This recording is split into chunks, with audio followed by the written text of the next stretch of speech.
I'll go ahead here and share my screen. Again, we'll kind of touch on the integration at a high level and go from there. Let's see. Perfect.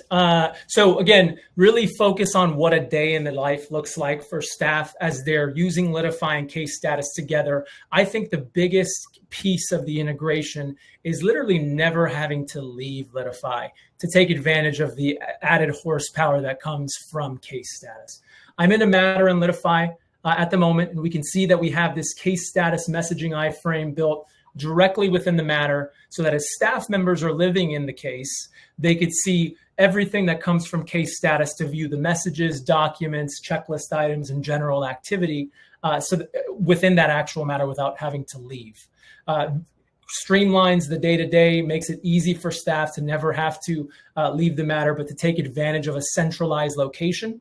We want to make sure all of the staff get notified as well. And so that's a big part of this idea of creating more efficiency internally.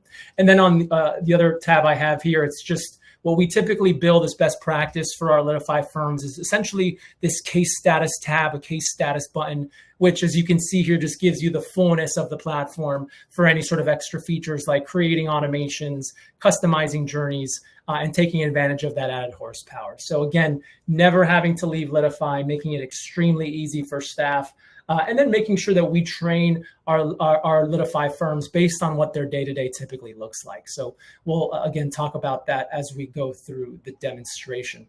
Over on the left side of the screen is the actual mobile application, what the platform is going to look like specifically for the client. Now, this is my actual phone. It's kind of a live setting here. Client downloads the app tomorrow. This is exactly what it looks like for them. It's a firm-branded mobile application. It's going to have the law firm's logo, the color scheme on the application so that it comes across as an extension of the practice, right?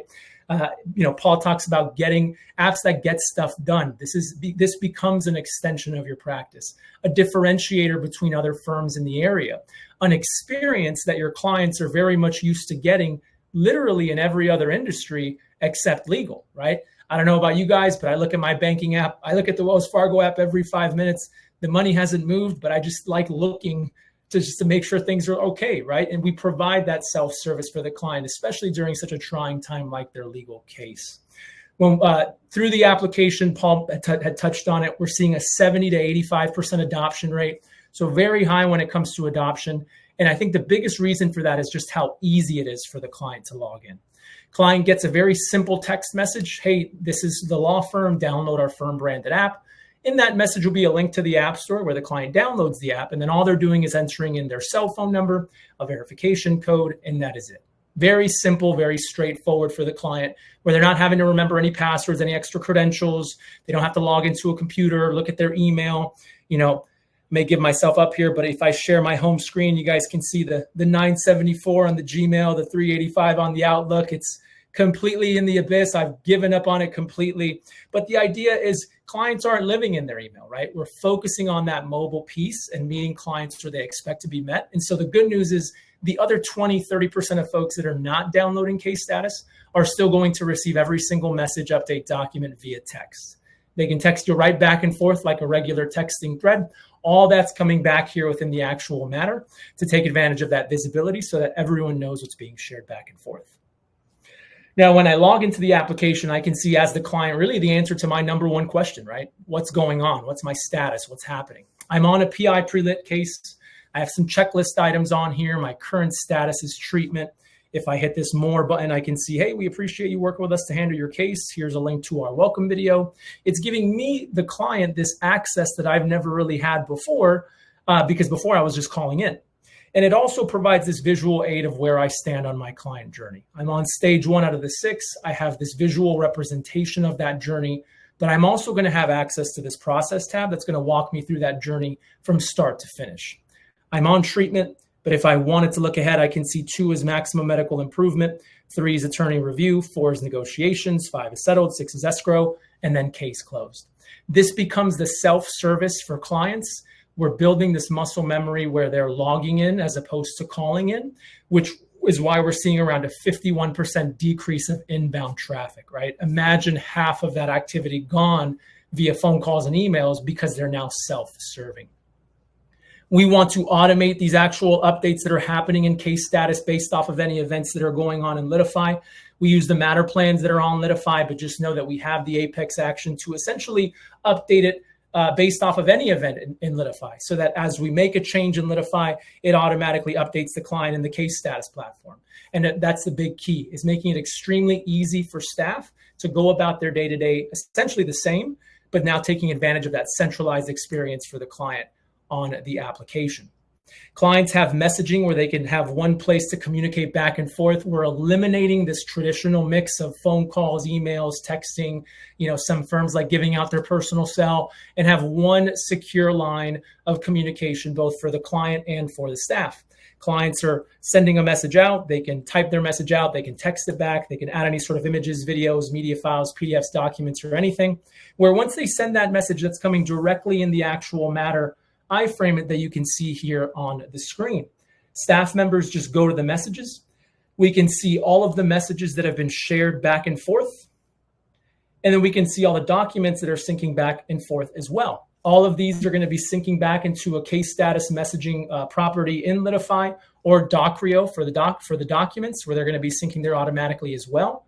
But we've had firms create flows to have these messages copied somewhere else, right? This is where we take advantage of companies like Micronet to help assist with some of these flows that we don't have already as best practice. When a client downloads the application, we can start tracking activity at a pretty granular level to have that audit trail, to see every time that the client views the Your Team tab, reviewed their case status, logged into the app, opened up the app, logged in, read a message, right? So that we can now see how engaged our clients are throughout the entirety of the case. The audit trail makes it totally worth it for a lot of these firms if you're dealing with a client that may be engaging a little more than regularly. Staff members could easily just hit this send a message button where they can respond back to the client. You can see that we can format our messages. We have message templates where we could house a library of go-to messages for the firm, all within the matter. We could even translate our messages to over 138 languages, both inbound and outbound, right? Meeting clients where they expect to be met, especially if English isn't their native language, so that everyone in the firm can not only translate that message, but also respond to that message in that actual language as well. You can see the recommended response toggle that we have here, a new feature that we just rolled out with our Casey AI, but empowering staff members to become the editor and not the author when it comes to communicating back with the client.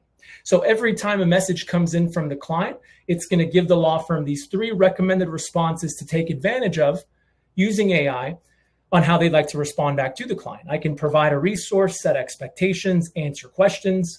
I can select which topic I'd like to use. I can change the sentiment. I can regenerate, expand, shorten. I can upvote, downvote, like anything AI that gets better the more that you use it. But what's more important is that this develops a tone and a voice, not only for the firm, but for the user specifically. This isn't getting shared with any other law firm data. This isn't connected to ChatGPT or the internet. This is your siloed firm AI tool to help leverage the AI when it comes to messaging back to clients, enabling your staff, especially new staff members that come in, but providing that recommended response as well. And we've seen a number of firms already take advantage of some of these messages and responses where they're responding back to over 100 messages in a matter of hours. So creating this efficiency is key, all while staying within the actual matter. The last piece that I wanted to touch on really quickly was going to be the automations that we can set in place that are very native to case status right off the bat and essentially available for you day one of going live with case status and Litify. When I create the journeys in case status, you're essentially setting up the stages of what you want the client to see. We're creating the automated messages that live in that stage of the case for the no case change. So any sort of updates that come in, we can send a message weekly, monthly, twice monthly, letting them know that there are no new updates to report. We have automations for treatment reminders for the injury-specific cases, recurring messages, date-based messages, single message automations as well. So when I move to specific stages of the case, we can send a message automatically giving the client an overview of what's going on. So we can now become a little more proactive with our communication and provide that personal touch that is constantly getting changed based off of where our client is at in the journey, so that from an attrition standpoint, a client is no longer wondering, hey, what's going on, right? There are times where a client may leave and the firm just doesn't know. And this becomes a great tool to help prevent that from happening. A lot of these automations are working for you in the background, but we have a number of Litify firms that are taking advantage of just the robustness of Litify and Salesforce in general to create flows to send messages via case status based off of any event that's happening in Litify. And George and the Micronet team have already helped us out with a number of those examples. But this all comes included in a package of case status that's very easy to set up and very straightforward. As we're now measuring this client experience, as client now has this centralized experience, we want to be able to measure what that experience looks like at every stage change. So every time a case goes from stage to stage in the case status platform, your client is going to have the opportunity to rate their experience from a 0 to 10 net promoter score. So you can see that it pops up here, how likely you to refer the firm to a friend or a colleague. Very easy for the client to enter in a score. They also have the option to leave any sort of feedback, and they're back on their case. Very simple, very straightforward, extremely painless. But now the law firm has this hard, concrete data to look for more opportunities for reviews, referrals, just general insight, right? We can now use our automations that are native to case status based off of those net promoter scores that most of our firms are taking advantage of day one. Every client that leaves me a 9 or 10 in the first 3 stages of the case gets a message saying, hey, thanks. Here's a link to my Google Business, my Avo, my Super Lawyer link. On the flip side, we can say, well, every client that gives me a 6 or below in every stage of the case automatically gets a message saying, hey, we take this very serious. How can we help? Here's a phone number to call. We want to celebrate the low scores just as much as we do the higher scores, because now this becomes a micro-targeting tool for the law firm, right? Think of this as the check engine light. If we can catch this early on, we can convert it into a positive score, but then we can also strike while the iron's hot instead of waiting until the end of the case to take advantage of that opportunity ask. Clients are also going to have access to this Your Team tab that's going to give the client a nice visual of who's working on the case. I'm glad somebody voted my cousin Vinny, because there's the picture there for the attorney. That's Vincent Gambini there. But for today, he's just called Litify Attorney. But the idea is that clients now have a nice overview of who's working on their case. Phone call that happens every now and again is, I don't know who my team is. We want to automatically update the client every time there are any sort of staff changes. And you can see the kind of personable approach. There's a picture, the phone, the email, the bio, where if a client wants to call that number, they could easily call the number, as you can see here. But they're also going to have access to this refer button so that a client could easily hit this refer button. It's going to pull all this info into a contact card so I can send it as a text, an email, a note to really whoever I want to. And so leveraging that, having it all in the application to provide that stickiness, to look for more opportunities for reviews, referrals, and just having that general insight. So hopefully it comes across as very simple, very straightforward from a staff member point of view. Wanted this to just be a highlight of what the integration looks like. Really taking advantage of the integration for staff is staying in one location within the matter, taking advantage of the fullness of case status. And then from the client point of view, having one centralized experience where it becomes self-service for them 24/7. I'll go ahead and stop sharing here and pass it back off to Paul.